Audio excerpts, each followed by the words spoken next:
You in this battle, man, I'll soon be dead. I'll glue your face to my dick so I can fuck with your head. I got metaphors coming through my pores. You probably never been in a battle before, so I hope you realize your mistake. There ain't no party, got some candles, this won't be a piece of cake.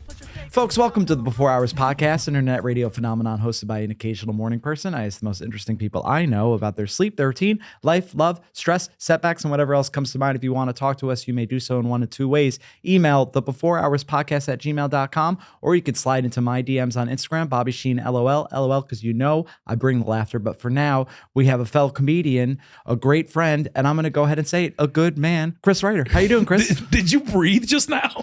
Like you sounded like the FedEx guy. You're like, I talk. The intro is like a commercial for medicine where they list the side effects. Side effects might make you shit your brains out. Yeah, dude. I don't know. I haven't taken medication in a while. Have you? I take Nexium. What is Got Nexium? that GERD? It's for acid reflux.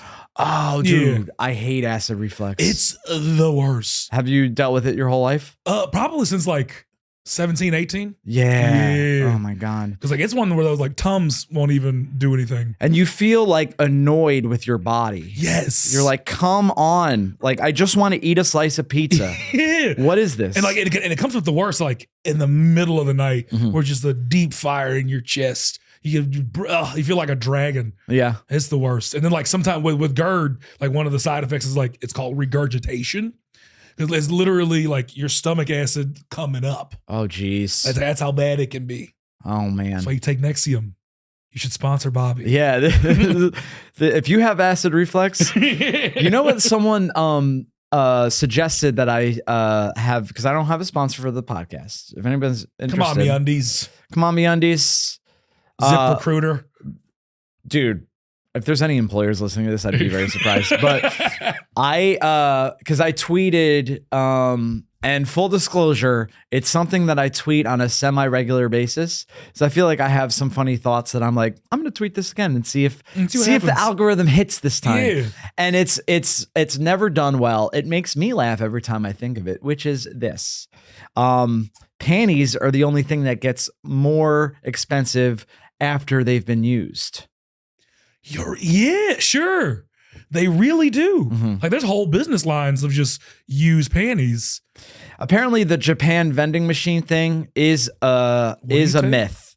Oh, what's the myth? I've never heard So that. Japanese people are very horny. We're great. Someone please clip that. I know I have specifically 2 listeners in Japan, so please let me know if that's true. That's true. I am looking at the analytics at all times. Here folks. we go. Yeah. Yeah. So Idea if man. you're one of the 2 Japanese people, tell your friends, and maybe I'll send you some of my panties. Maybe I'll wear panties during an episode and then mail them to you. But apparently that's a myth. That the myth being that there's vending machines in Japan where you could buy women's used panties. Wow. See, I'd always be weird that like if I were that horny, I'm not. That like, how do I know that these were worn by the woman or just any woman? How do I know it wasn't some redhead guy in Brooklyn who's just like, yeah, I sell used ladies' panties, and they're not. They got red pubic hair in them. Can you, dude? You'd be furious. I'd be so mad. If you wanted a 23-year-old Japanese woman's panties, and instead you got mine. Yeah, just an older millennial's underwear. And it would be disrespectful because there are, and I don't want to sound conceited, but there have been people in my DMs. People are interested in buying my underwear specifically. Not as much as the aforementioned 23-year-old Japanese woman. Sure, of but course. Still. You're in the game.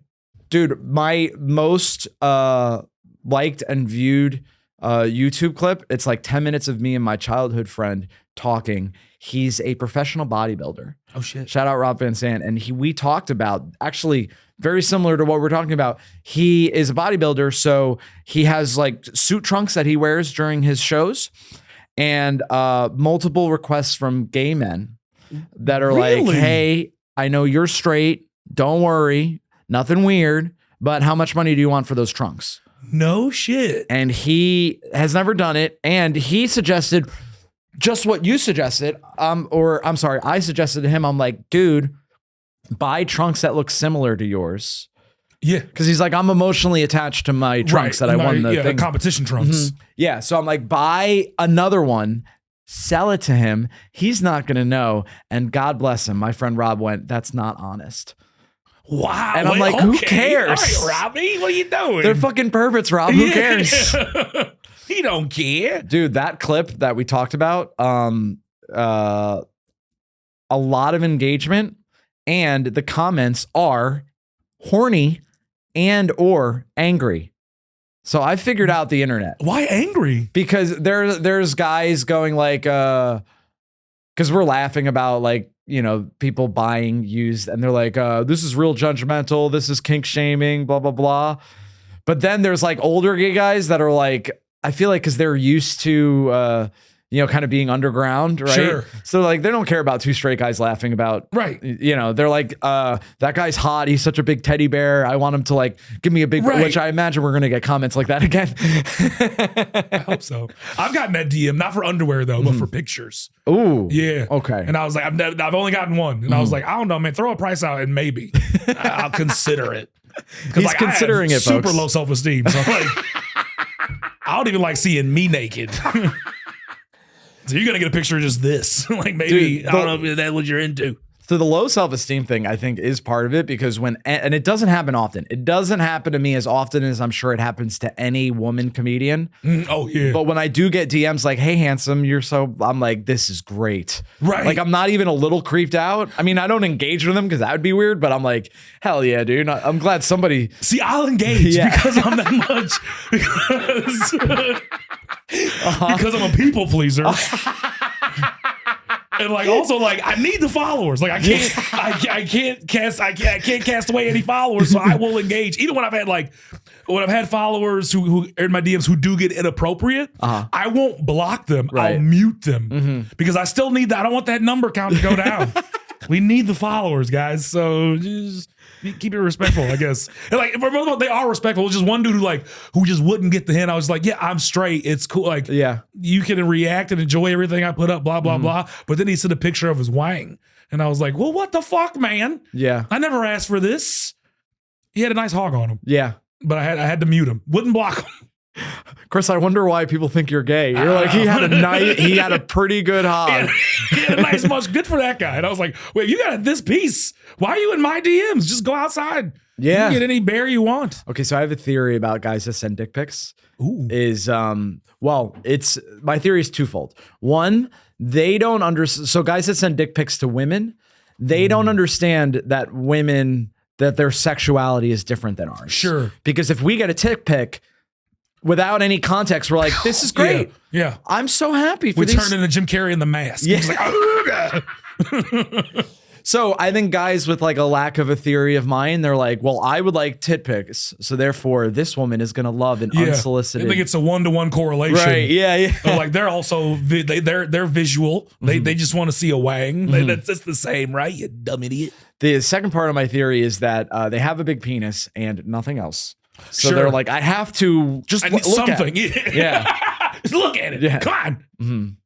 Some people say like it must have worked once, Sure. but I think there's guys batting 0 out of 1,000, Yeah. and they're like, I still have to. The world still deserves to see this. Yes. No, I think that's what I think about like guys who do like dudes who like holler at women from like a moving car. When it's like, hey, my man, and all that shit. It's like they must have saw this work one time years ago. And they're like, well, it worked for that one guy once in 1996 when I was walking down the street. So like it does work. Yeah. So I'm just going to keep shooting my shot. And eventually I'm hitting it. Yeah. But then they never do. I'm just laughing thinking about myself doing, hey, mommy, from a car.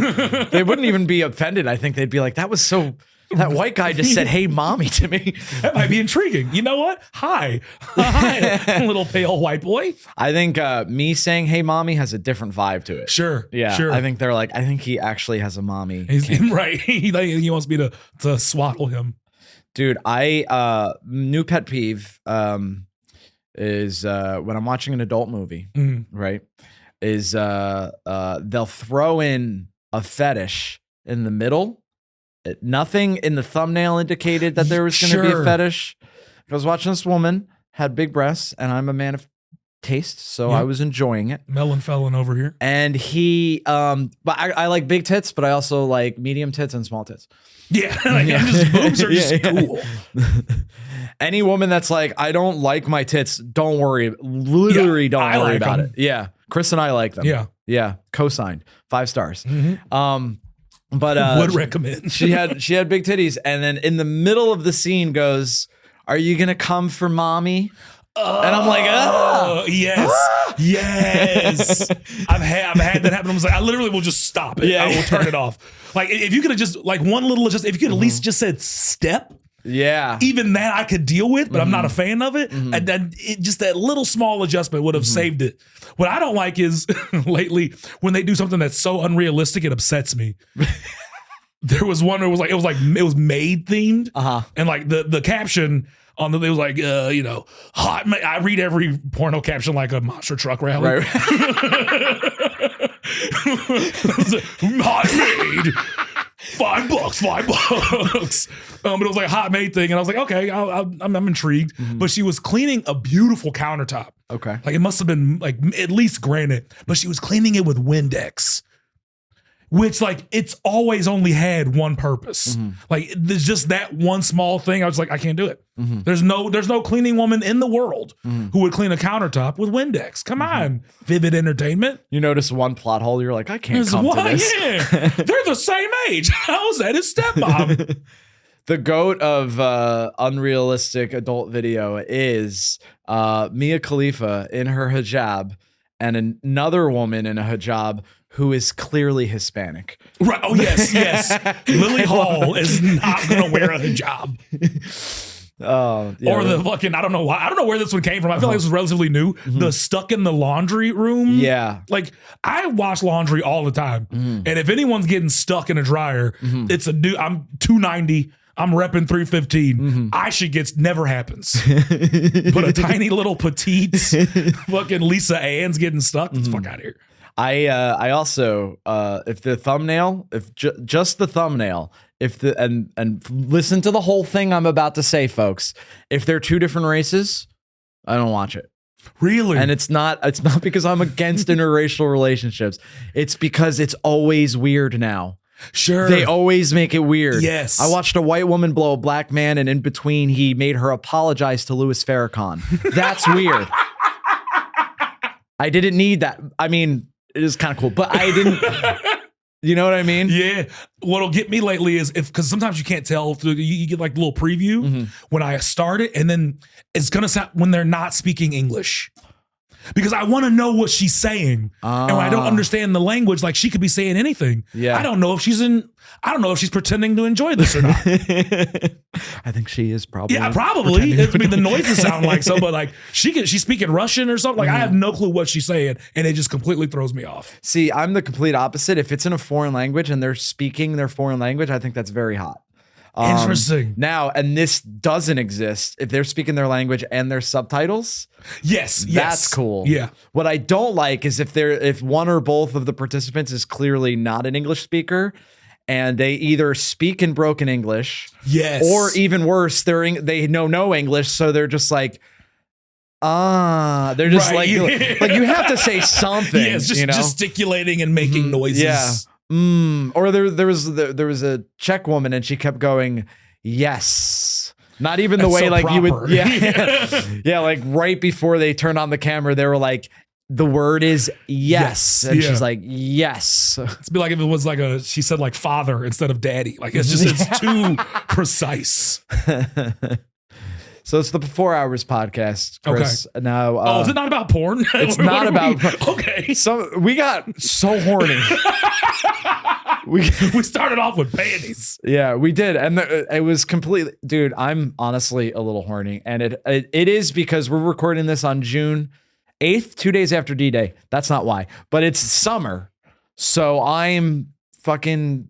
Everybody is so sexy right now. Everyone's super hot. Dude. Bruh. And it's like, and because it's warm and the Village last night was, you gotta like stretch your neck before you go into some parts of New York. Yeah. Because everyone's just so fucking good looking. I have this thing where if there's like attractive women, especially in the Village, walking by me, because I really don't want to make people uncomfortable. Yeah. So I'm like, all right, look down. Don't Yep. look down. Yes. Like look away. Mm-hmm. But then you'll look back real quick, and then and that's Yes, just a quick glance and then look away. Don't stare, guys. It's weird. Yeah. What I don't like is when I'm walking down the street and there's a attractive woman, she walks by me, and then there's a man that is in front of me, and then I see him When he turns his entire body. I'm like, you have to have, that's a little, Yeah. I understand. It's too much, man. You got to Right. exercise some form of self-control. Yeah. Also, it's new. Like, there's going to be another pretty girl Yeah. in 90 seconds. Chill out. Or, you know what's even worse than that is then that guy will look at me like, huh? And right? You saw I'm him like, I don't want to participate in this with you. I don't consent to this. Yeah. But yeah, so it's the 4 Hours Podcast. Are you a morning person or a night person? Both. I'm a reluctant morning person. Okay.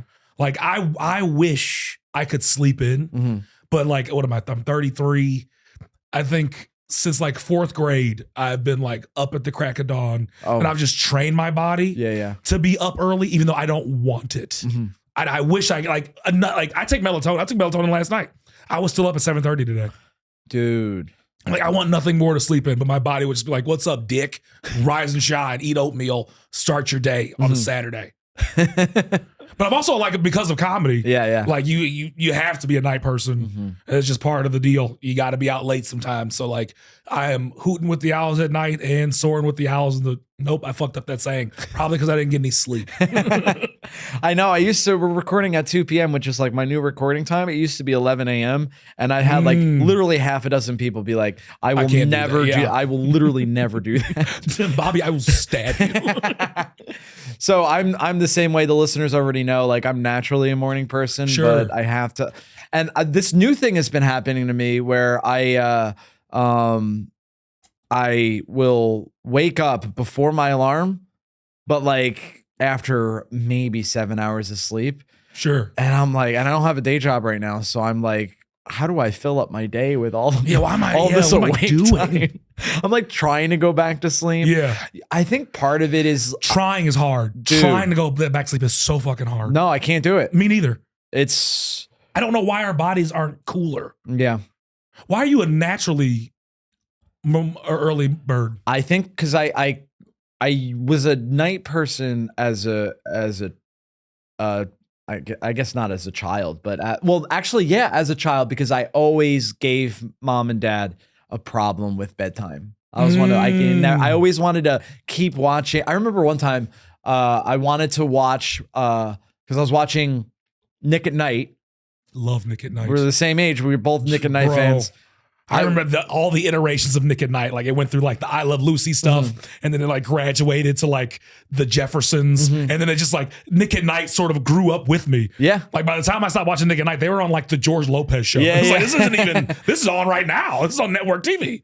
I would watch All in the Family with Archie Yes. Bunker and not understand Any of it. dude. Yes. Girls were girls and men were men. And Dude, then Archie I just Bunker- know the word meathead Yeah. and dingbat, and then that's it. Archie Bunker, I'd be like, he's kind of like, as a little boy, I'd be like, he's racist. That's bad. Like, I didn't He's understand the supposed nuance to of the say show. that. Yeah. Although they did try to get him to join the KKK and he didn't do And it. he did not do it. Remember the episode where, like, I guess in the opposite of that, where this guy comes to his house and like they invite him in and he's hanging out with them all day, but there's like a swastika on their door. And the end of the episode ends with like they send the guy on his way. He goes to get in his car and it explodes. That's an episode of All in the Family? That is an episode of All in the Family. I think Where they just invite a man into their house, treat him nicely. I guess I feel like they have these sort of like deep conversations. Right. And then he ends up exploding. Jesus Christ. Yeah. But I felt like that was sort of like sitcom in like 70s and 80s. Like, they talked about heavy shit, trying to balance this world of like heavy stuff, but also make it funny. Yeah. Like, there's an episode of Jeffersons where the maid got kidnapped. Yeah. Like, they get heavy shit in there. Or like Different Strokes, where they had the inappropriate man like having the boys take their shirts off at the bike shop. I do remember that. And there was a warning at the beginning. Yes. That was wild. They would do, and like, and as shows got older, like the worst episode would be like the joint episode. Oh, yeah. But before that, they got into like some heavy shit in the 70s. There was, I think there was like this is before like Instagram Reels and stuff. I think it was on YouTube. This comedy group did, let's go see a live taping of a sitcom. That'll be fun. And then every sitcom that they go and see is like this serious episode. Oh, you know, like Roseanne, where Jackie's getting abused by her husband. Yes. Yeah. And just constant. Yeah. It's just like, oh, this sitcoms aren't fun. Yeah, dude. I remember watching an episode. This is not a sitcom, but the show Louis C.K. show. Yes. My dad loved watching that show with me. And this is when I still lived at home, when the show was still like new episodes were coming out every week. And my dad came home. He was working the night shift and he was tired, but he's like looking forward to watching the new episode of Louis with me. Cause he's like, I love Louis. He's a funny comedian. I'm going to watch this funny show with my dad, with my son. And it's the episode where he goes on a date with a mentally ill woman. Oh, and it's not funny. Right. Purposely not funny. It's Right. like he decided this is going to be a deep I mean, there's funny moments, but it ends with her being like, sometimes I think about killing myself. And I think a lot of people think about that.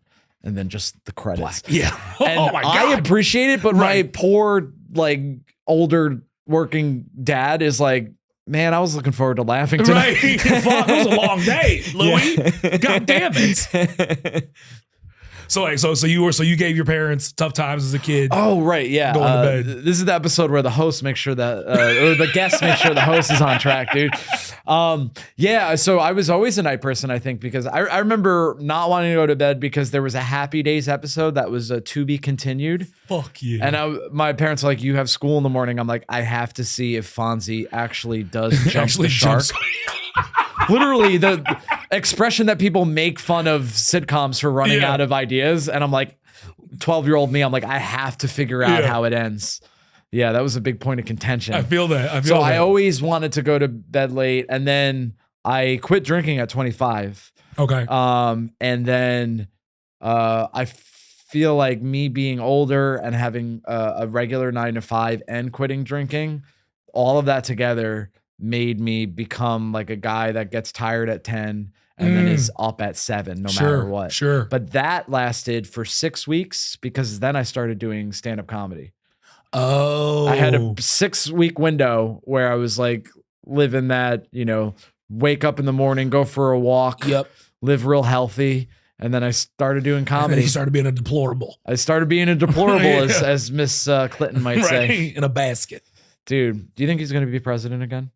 I don't know what's I hope not. I fucking hope not so hard. But like, I don't want to believe the polls because like they talk like the polls are crazy. Trump's leading, but it's also like they're calling people. Yeah. I won't answer a phone if I know you, like let alone if it's an unregistered number to me. Sleepy Joe keeps texting me. I feel bad. It's like, and they structure it now like, hey, Bobby, it's Joe. And I was like, no, it's not. I know you can't text Joseph. You know, I felt so bad too because I guess the YouTube algorithm has found out that I am a liberal, right? And surprise to some of my listeners who know me from a previous podcast called Locker Room Talk. But that was just a joke, you guys. I've been a liberal this whole time, but a lot of YouTube videos right now, I guess, because we're coming up on the election, is Joe Biden.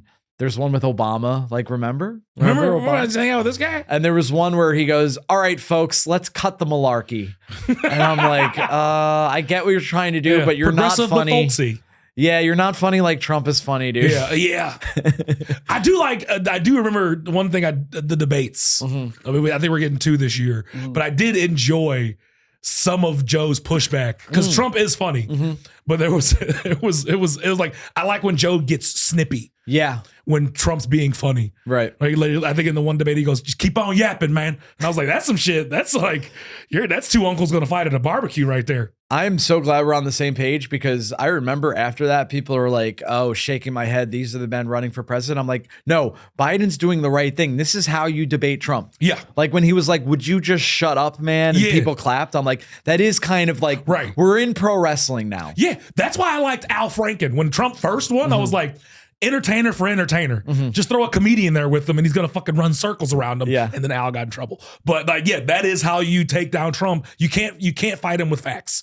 That is you can't fight that side with logic. The debate between Trump and Hillary, where Trump just stands too close behind Hillary and she's visibly just, like, nervous, standing over her. Yeah, yeah, and I'm like, you can't do that. You can't. Yeah. And his one-liners in that debate are great. Yeah, I remember she said something about like about the justice system, and like as she finished, she just goes, "Yeah, well, you'd be in jail." If I was like, "Jesus Christ, it was so good." And everyone's like, "Oh, shit, he's gonna lock her up." The moment where I knew that Trump was going to win the primary in 2016 is when he was. Remember, it was like 10 of them. It was so crazy, but one of them, it was like The Bachelor. Yeah. And we decide who gets the rose. Huh? Yeah. And there was Jeb Bush, who was like a favorite. Yeah, which, he was. First of all, was crazy. Like George W. Bush, I know he won re-election, but he had one of the, as he was leaving office, had one of the lowest like approval rating.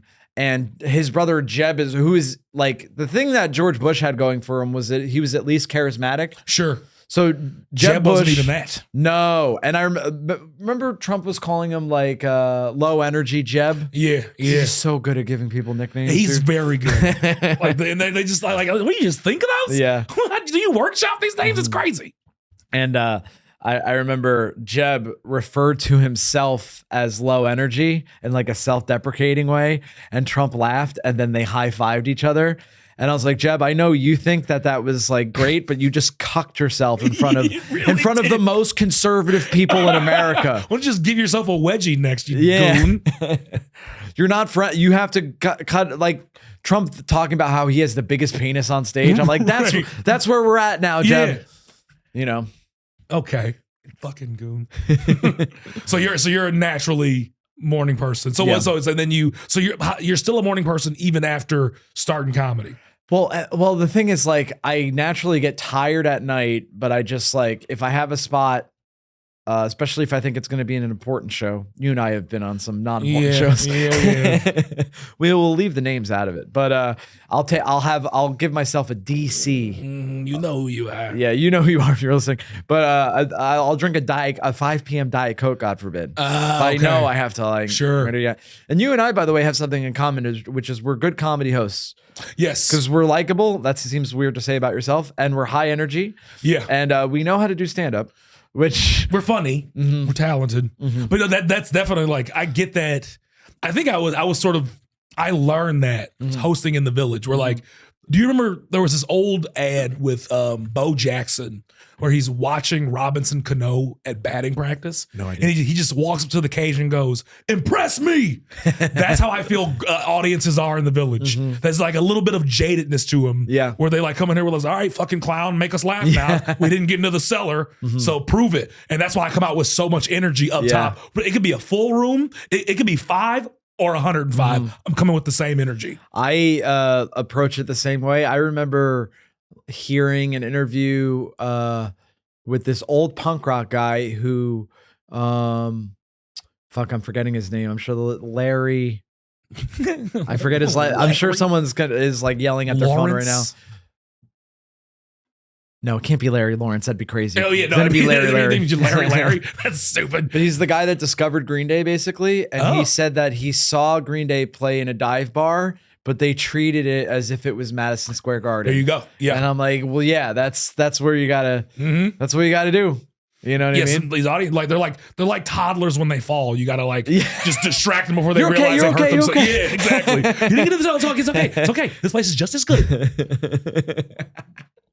There is you play armchair psychologist as a comedian that does shows that are sometimes bad. Oh yeah. You know what I mean? It's so crazy, man. I don't know. I had A couple bad shows in a row. I'm itching for a good audience. now. I've gone through a dry, like it's been leaving that pocket of winter and into this, like this, it's been like 3 or 4 weeks of just beautiful weather where it's like, yeah, these audiences are like, because who the fuck wants to be inside right now? Yeah. So then like not only are you battling like that sort of jadedness that can come with crowds who didn't get into a club that they wanted to get into, now you're fighting the weather. Yeah. Now you're fighting just beautiful New York in spring, summer.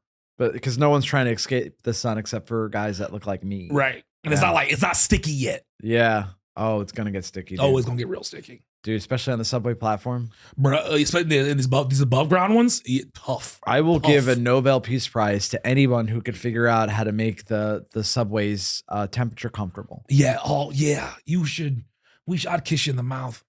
Or like just put an escalator in there at least. That'd be pretty tight. There was a guy yelling, I don't know what happened, but he's leaving the train. He's yelling at someone to suck his dick in an angry way. I don't think it was like an invitation. Okay, well, not like a please and thank you sort of situation. Can someone suck my dick? Ladies and gentlemen, I am home. I am homeless and in need of fellatio. It don't cost anything to blow me, guys. God bless you. God bless you. I'm asking for money. Do you want to blow me? No. God bless you. God bless you. You want to blow me? God bless you. Dude, I had a homeless guy come up to me and go, "You know who you look like?" And I was like, right, he's gonna say Mark Zuckerberg or fucking Ed Sheeran or Opie. Yeah. That reminds. We'll put a pin in that. I was listening to an old Opie and Anthony episode. Yeah, that's a blast from the past. But anyway, this homeless guy, he goes, "You know who you look like? Oprah Winfrey." Do we know the same Oprah Winfrey? Is there another one? I feel like he was doing a bit. Oh, okay. Thank God. I was like, what the fuck? The reality is he living? I feel like he tells every white man that he looks like Oprah large black woman. Because he did make me laugh very hard. And then he was like, "Can I have money?" And I said, that's a genius idea. Yeah. Because because I'm a big dude, no one approaches me. I had two different extremes. Regular, unhoused people will approach me and then just tell me all their secrets. Like literal strangers will just open up to me and I didn't ask for it. You have like a friendly vibe about you. I was in Midtown once having a smoke outside and like it was kind of chilly so there was no one out there. And a woman comes out and comes up to where I'm sitting even though there's like ample seating and she goes, "Can I sit with you while I organize my purse?" And I was like, "Of course, have a seat." And she just plops down, stares at me for like 2 or 3 beats and just goes, "My husband drank again too much." And I was like, "Oh, okay." Why the fuck do you think I should know that? Also, where's your husband? But like, it's either that or like when homeless people do approach me, they always come with like the big man, big daddy. They warm me up with that. I never get the joke. I always get the you're very large and intimidating. Can I please you? Can I just compliment your size and physique? Then ask for money. Is a good strat. It's not a bad strategy. There's a street canvasser that called me bicep curls the other day, and I almost stopped. I almost stopped. I was like, listen, I'm not going to give you any money, but can you also, what do you think about my shoulders? Some people say my shoulders are undeveloped, but I don't think so. My delts? Yeah, dude. Oh, I did delts today. Nice. Yeah. But I'm on a deload week, so I don't have that same like pump energy. You know what I mean? I'm struggling. Like I didn't sleep well at all. I feel like right now I'm in this pocket. So when I first moved to New York, I'm still a morning person. But like when I first, because I got right into comedy when I got here. So like there was this spell where my body was sort of trying to catch up with my new lifestyle that I just dove straight into. Yeah. So like I would just get sleepy and it'd be uncontrollable. Like I was seeing this girl and she loved going to the movies. And every time we went to the movies, as soon as like it got dark for the trailers to it, and like snoring loud. I just couldn't stay awake. But then once I was home, I couldn't fall asleep. Oh, geez. But then I was still up at the ass crack of dawn every morning. Oh, dude. And snoring in public. Oh, yeah. And if I get in like the right position, I'll do the fucking like, like everyone heard that. Sorry, everyone trying to watch Die Hard at this janky ass Williamsburg theater. Yeah, people were hoping you would die. Yeah, they're like, hard. Can you stab him? I actually don't snore. I do something. I wish I could change what I do to snoring because at least it'd be more normal. I get dry mouth when I'm sleeping for some reason. Interesting. So I do, and I've never heard myself do this. So people have described it to me as this. Like I'm eating a peanut butter sandwich. I don't know what that is. Isn't that weird? Yeah. Ugh. I feel like that one I feel like that won't get tough over time to hear that. I talked to if my you were, like, a doctor light about sleeper. it one time. I was like, I do this, and he's like, I've never heard of that. That's the thing. If you have especially if you have a general practitioner through Medicaid, a lot of times he or she will say, I've never heard of that. And that is the end of the discussion. Yeah, then they're like, full fucking stop. Yeah. I had a friend who she was we called her a sleep fighter, but she was a sleep flailer. Oh. So like when she would go to turn on her side, she would turn, but then like this arm would just be kind of limp, and then you had to be alert, or she's gonna clock the shit out of you. so I get it. I think hers is the worst early on, because eventually you can adjust to it. Maybe put that bitch in this, like Berbiglia. Berbiglia sleeps in like a tomb wrap. Really? So he can't like scratch himself and stuff. Oh, like a dog that puts the cone of shame on? Yes, like that lampshade. Yeah. But like yours, like you can't, there's no, how do you remediate that? Yeah. I don't know. A mouth guard? Yeah, like one of those football beer helmets where you just like sip water in your sleep. You're gonna die. Dude, my favorite joke, I forget. I'm forgetting his name, but it's my favorite. One of my favorite jokes. He goes, I have sleep apnea, which means I sleep with the CPAP machine, right? Which means when I am going on a date, I have to decide if I should bring the machine with me or if that would be a bit presumptuous. Because you can't explain, you're going to have to address it. One time, I was dating this woman. I forget, we were on date number 2 or 3 or something. And we were meeting at she set up the date, like the location and stuff. And it was I knew it was closer to her house than my house. So I brought my toothbrush and my contact solution in my bag. And we did go back to her place, but then she was like, oh, you brought your toothbrush? And I was like, yeah, I don't want to get a cavity just because I didn't want to look eager. So I guess I got floss, bitch. Do you want me to wake up with stank mouth? Yeah. But a CPAP machine, I think, would be too scary. That's a lot. Yeah. Because toothbrush, you can be discreet. Yeah. You can get a small travel size. There's no travel size CPAP. They don't like it. It doesn't collapse. Yeah. So you said you moved to New York to do stand up? Yes. So you didn't, where are you from? Missouri, St. Louis, Missouri. Oh, St. Louis. That's, that was the first city. Well, is St. Louis in the Midwest? Yes. Okay. So it's the first It's in city that weird Midwest. pocket where like, it's got a bit of a identity crisis. Just for background, Missouri was both a Confederate state and in the Union. Like it fought for the Confederate. Well, I guess it didn't. The Confederacy declared it, but it never seceded from the Union. So it's like part state. Midwest, part South. A lot of the like brother against brother stuff. Yes, Kentucky or Missouri. A lot of them. Kentucky, same situation. Yeah. So, okay, yeah. Well, that I'm glad you brought that up. I think that's why I think Missouri is the South. Yes, then culturally, up here, Missouri. Like if I tell someone I'm from Missouri, because like I know I have a bit of an accent on certain words, but like when I talk to a New Yorker and they hear the accent, they all of a sudden do this impersonation of me that's this like old Western frontier prospector. Like if I say something like, well, I'll hickory stick, and I was like, that's not how I sound at all. But yeah, up here Northeast Missouri might as well be fucking Alabama.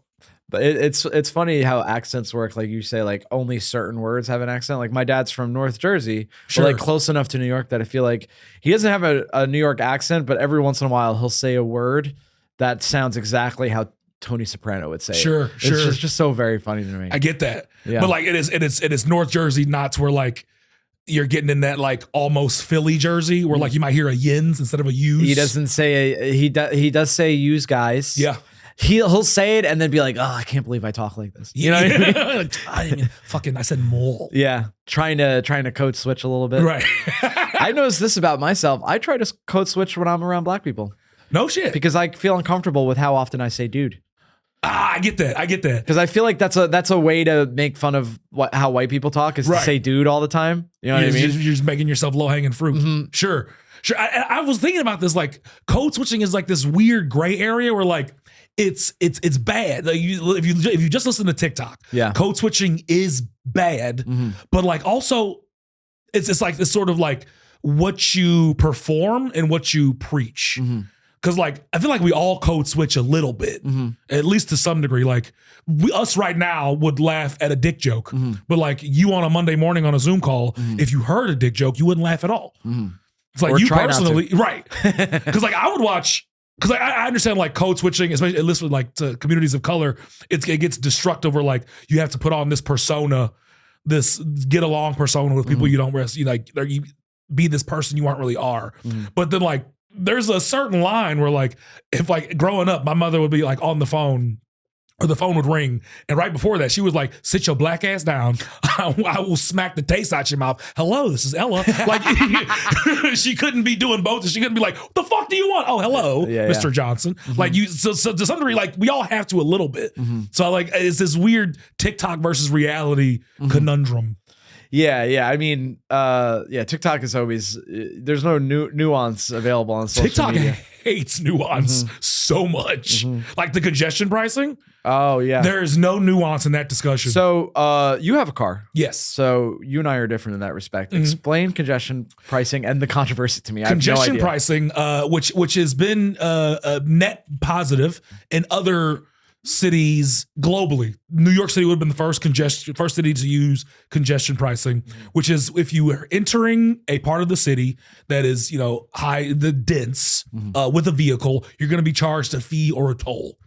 And so in New York, there were basically two factions. People who were super for it because it was going to sort of, for green effects, it's going to clean the air a little bit, far less pollution, far less traffic, widen things open for people on walking pedestrians and bicycles. And then there was this other faction who was just like, you're infringing on my rights. I want to drive everywhere. Yeah. But like there's this whole middle area that couldn't seem to get traction. Yeah. And eventually Governor Hochul, they've delayed it indefinitely, which has sent one side preaching and one side booing. But like, there's like, I'm in the middle where it's like, I am an advocate for congestion pricing. I think it's definitely a net benefit. The price mark they just set it at was wild. But then you couldn't tell. Like I would, of course, like doom scroll comment sections like Reddits and the Gothamists, where it's like, I agree we should have congestion pricing. $15 is a bit much though, because if you have someone who lives in a train, like people assume they go, there's like the rhetoric, like comment sections where it's like, well, if you live in New York, there's no reason to have a car ever. And it's like, well, not all of New York lives in the East Village. Some like the MTA, while it's the best public transit system in America, that's not saying much. Yeah. there's big old transit deserts in Kew Gardens and in Brownsville and in Hollis, Queens. And sometimes you'll have someone who doesn't make a lot of money, 50, 60 grand. That's not a lot in New York, but can still afford and maintain a car. And like sometimes those people will drive into New York City. It's a 30-minute drive versus a 90-minute commute. Yeah. And it's like, well, $15, now you're charging this guy who makes New York City minimum wage. Yeah. $75 a week to go to work. And then you'd see like the comment sections, no nuance, where like some people are so far left, they go right. Someone will be like me, I never do comment sections. But someone will be like, hey, $15 a day might negatively affect someone who's poor, but chooses to drive. And they just go, well, if you can't afford it, you should just move closer. And it's like, okay, well, now you sound like Laura Ingraham. Yeah. Pick a thing. Yeah, that's so far left that you're right. Yeah. Horseshoe theory. Yes. I mean, that's a big one on TikTok where they go so far right, they go left. Those are my favorite. Yeah, that's oh man, it's crazy. You know what I love about comment sections is that they'll be like, hey, if you think this, fuck you. Yeah. If you think this, you're an idiot. And then one will be like, my parents said they'll buy me a new camera if this like gets 15. I'm like, who is liking that? Right. What is the business model? It's crazy. People like, you're idiots. You're so dumb. I remember one time I saw, they're like, I forget, the video touched on politics, whatever, and it was like, I fucking hate liberals, I fucking hate conservatives, and this guy was like, he has nice little feet. like hell yeah, dude. Just a guy that's so horny he becomes like, apolitical. Yeah, what are you guys even talking about? I watched this on mute. Yeah. Hell yeah, dude. I remember I saw the that specific comment about it was, if this comment gets X amount of likes, my parents will buy me an HD camera. It was on the new Eminem song that came out. and it was just every other comment was that. Really? And I was, because I was reading the comments to see what Right. the other stands have to say, but I don't. What's the business model for that? Yeah, how many likes were they getting? Like single digits. Okay. But on like it was weird because I guess they, even though there were single digit likes, this person or bot or whatever like posted it so frequently that it kept coming, because there would be like he's the GOAT, 10,000 likes, and then if this, I need a new camera, 3 likes, and then there's just such a weird. Yeah, I hate the internet sometimes. Mhm. It's the worst place ever. Wait, Opie and Anthony. Oh, yes. Thank you for keeping me on Yeah. track. Actually, it's related to what I just mentioned because I don't know why this came up in my algorithm. I guess maybe because I'm on an Eminem kick right now because he's coming out with a new album this summer. Sure. Yeah, which makes me less sad about how sunny it is, because at least I'll have something to listen to. But the Eminem show leaked in 2002. And that was like the height of Opie and Anthony too. Yeah. And they were the first radio station to play songs from that record because their ratings were so high that they didn't care about being sued. Sure. And I listened to the whole 30 minutes of it. It was just so funny because they were like, yeah, apparently they're just being assholes the whole time. Of course they were. Yeah, It's they Opie were- and Anthony. Yeah, with Jim Norton too. And I love Jim Norton because he's like a weird little guy, but he became a famous stand-up comedian, which I find compelling for no particular reason. But he, the whole time they played were Don Rickles. in The Irishman, right? He did, yeah. That was so weird. It was. Such a weird cameo. It really was. Dude, the whole time they were like, yeah, so the album comes out in 2 months, and I guess people are really looking forward to listening to it. Oh, it turns out we have one of the songs right now. And then he just played it. And they kept doing that bit for like a half hour. Yeah. And it was also like the beginning of like broadcast wars. Now we have like Sure. podcast wars where Yeah. podcast people don't like each other, which I don't get into. Fellow podcasters, we love you, man. Yeah. But or woman, because women can podcast. Women too. can have podcasts. Yeah, I know some people disagree, but I think that is true. Oh, you know who else? Those podcasters. It's other podcasters who say words like red pill. Oh, dude, Red Pill is so funny, dude. It's like I hate watch it so much. Mm-hmm, It's like it's this weird. It's like a canker sore for my soul. I mean, I keep poking it with my tongue and just watching it, and it hurts, but I like it. I mean, talking about like my video that all the commenters were angry and horny. That's Red Pill content right there. It's like, are you angry and horny? You know what I mean? It's the weird. And Are then, you horny and you're mad about it? Watch Fret and Fish, whatever the fuck their name is. Yeah, and then the female counterpart too, because you have like the female dating strategy. Yeah. and then the Red Pill guys. They're the same people. They really are. They're like, I'm undesirable for one reason or another, and therefore I hate the entire gender because of it. Yes. You know what I mean? Yes. Yeah. No nuance. It's and it's just like hey, you guys, you have to self-improve. You have to do 2 things at once if you're struggling with dating. And I know I'm the person that should be talking about this, but you have to self-improve because like if you're not getting what you want, then by nature, the market has spoken. Right. I feel that way about I feel that way about like if I'm not happy with the amount of spots I'm getting, then I Something have to has to change. Yeah, I just have to get better at comedy. It's like I think it's Einstein's like quote on like doing the same thing and expecting different results is true insanity. So whether you're like, well, I deserve this, it's like what Snoop says in The Wire: deserve has nothing to do with it. Right. If you don't like what Look is, at Bobby with the Wire reference. Fuck yeah. I knew we had a black guest on, so I watched it last night. I thought it was gonna be like Tom Selleck says in Blue Bloods. Like Donnie Wahlberg says. Well, when we have an Irish guest, I will be quoting those things. Dude, my mom loves Blue Bloods. All moms do. I Yeah. feel like all moms like I don't. It's like it's some inherent love for Tom Selleck and CBS. I don't know what it is. CBS, we know moms. It sounds like they have a MILF fetish. They're the MILF hunter. They do, yeah. That guy that uses every part of the MILF. They're gonna hear what you said earlier about the mommy's titties and be like, "Hey, fuck that kid." You know what he's talking about. I feel bad for because my parents are both recently retired, and there's this battle because my dad is like, well, let's watch a new documentary series or show on Netflix or Amazon Prime or Hulu, and I'm open to whatever, but there's so many things to watch. And my mom's like, I actually like to drink wine while I watch Blue Blood reruns. Yeah. And then when the commercials comes on, I text my friends. And that's just like, it's a very classic, like the difference between like an old man and an older woman. I almost said my mom is an old woman, and then I corrected myself because she does listen to the podcast. But yeah, I don't know. I think those shows, it's a comfort thing. Oh, absolutely. Yeah. That's what I've been stuck in. Like, and it's a pandemic thing that I haven't been able to shake. Yeah. Where like I would just prefer rewatching my like comfort food TV shows as opposed, because when I have gone out on a limb and tried something new, I've been burned.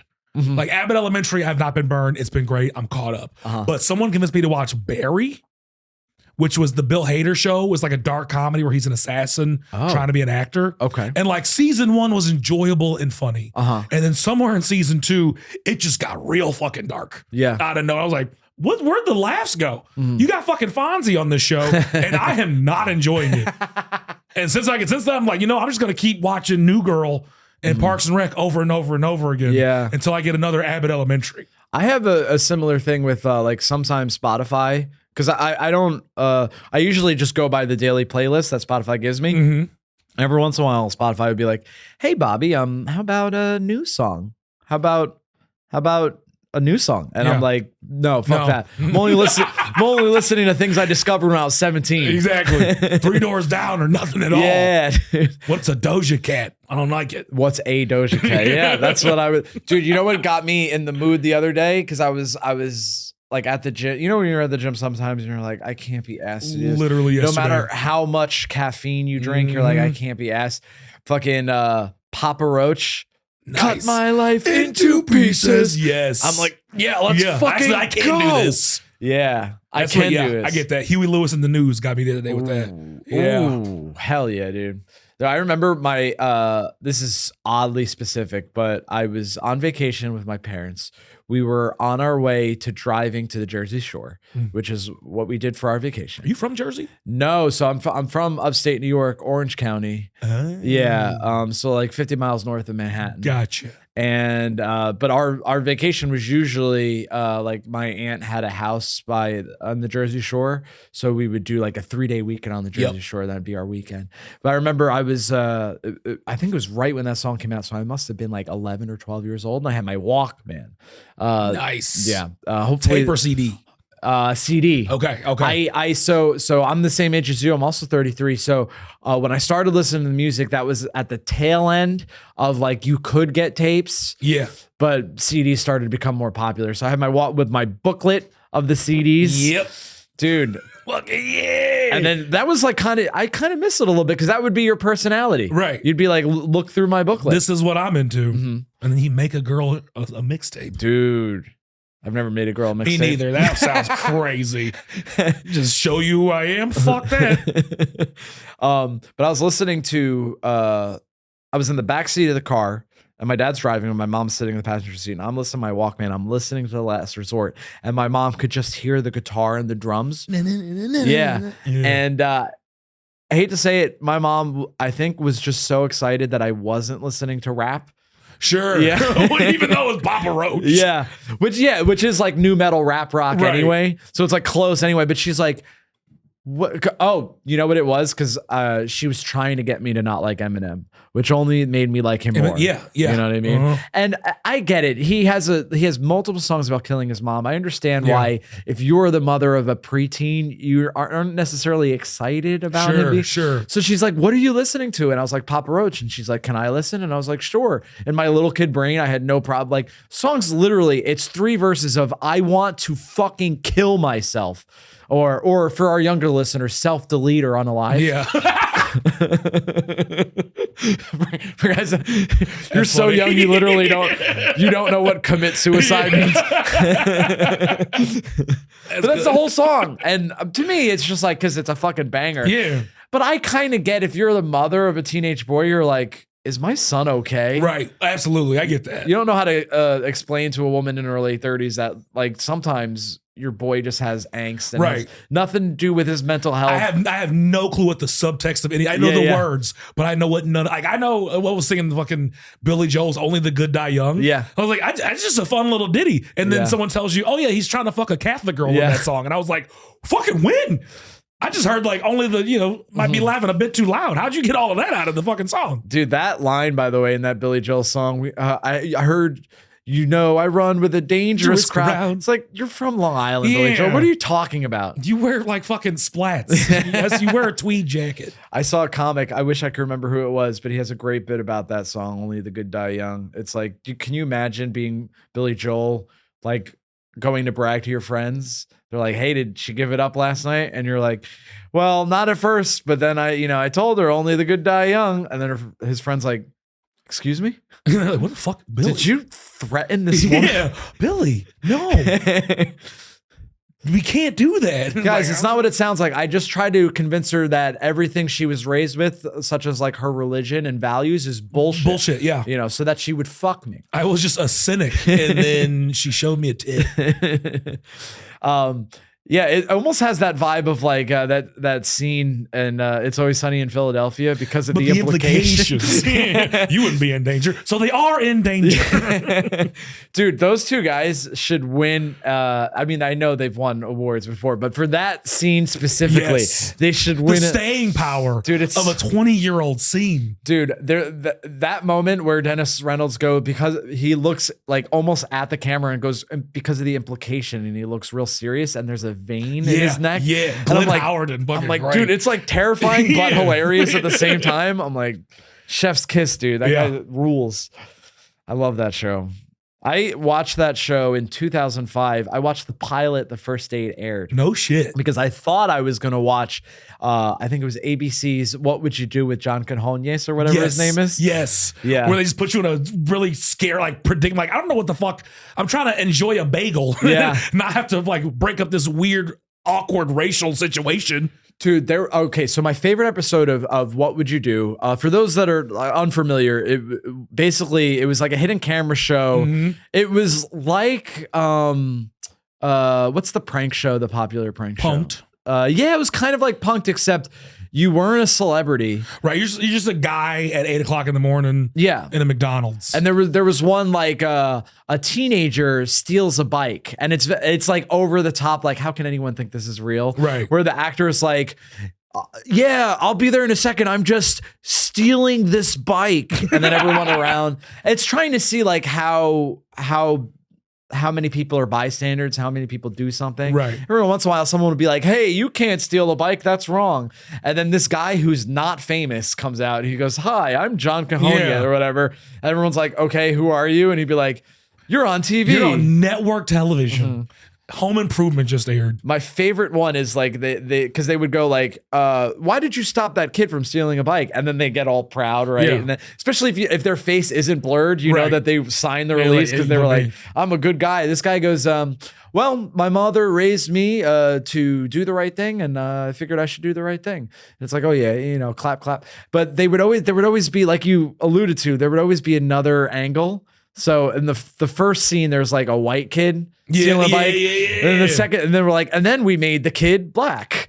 And then, but the thing is that different people, They would. different people, it wouldn't be like it's the same white guy that saw Right. the two different teenagers. Right. So there would be a white guy watching a black guy steal a bike, and he'd be like, hey, you can't steal a bike. And then they'd come out and they'd be like, why did you do that? And he's like, well, I just always got to do the right thing. And the host would be like, would you do the same thing if he was white? And he's like, yes, Of course. yes. What the fuck? Where'd you get that from, John?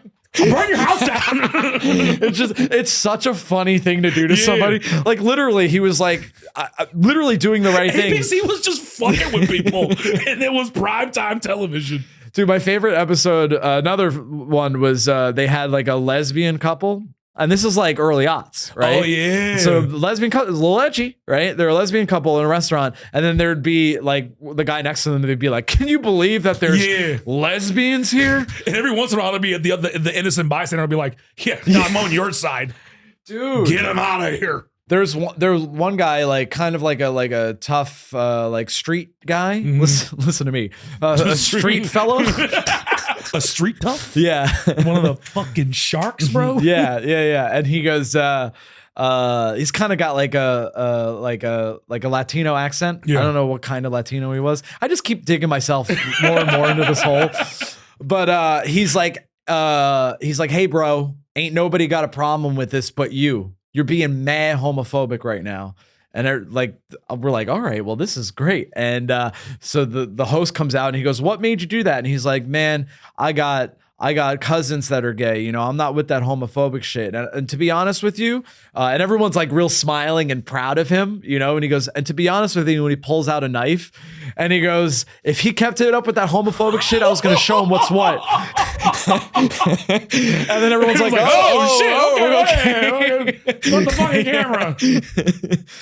There's another one where a guy like he like puts something. These are actors, right? Sure. The guy puts something in a woman's drink and then goes to the bathroom, and then people see like, do people warn the woman? Do people confront the man? Right. There's this like working class white guy. He goes, hey, you can't do that to a lady. You gotta be more inconspicuous. You gotta be more frivolous. And they come, and he's with his wife, and his wife's like, relax, let's not make a big deal out of this, which I think is a crazy response. Like, just let this woman get R-worded, you know? Yeah. Oh my God, the 90s and 2000s. The host comes out and he goes, and despite your wife's protests, you decided to get involved. And again, this guy's being a good guy, right? This working class dude, he goes, yeah, my wife kept telling me not to, and honestly, I was gonna smack her if she kept like, they keep running into these guys that are doing the right thing. I would love to keep talking about what would you do, but we've reached our time, Chris. Oh shit, so damn. Can you we'll definitely have you back, because I feel like we just got started. Yeah, man. we didn't talk enough about panties. We did. Yeah. Well, if you guys want to talk about panties with Chris, his DMs are always open. Always open, dude. Just tell don't the show me your penis. Yeah, if you want to send dick pics, let's actually, even as a bit, let's not say that. Because even jokingly, don't show me your wang. Where can people find you, Chris? Instagram, pretty much same handle all over. Christopher the Comic, TikTok, Instagram, all that shit. I think I have a website. I'm pretty sure it's ChristopherReiter.com. I should know that. Guys, Google Christopher Reiter and you'll probably find his website. He'll come back on and he'll practice his plugs for I'll figure this out. And remember, folks, early to bed, early to rise makes a man healthy, wealthy, and wise. I'm just playing night owls. You know I love you. Thank you.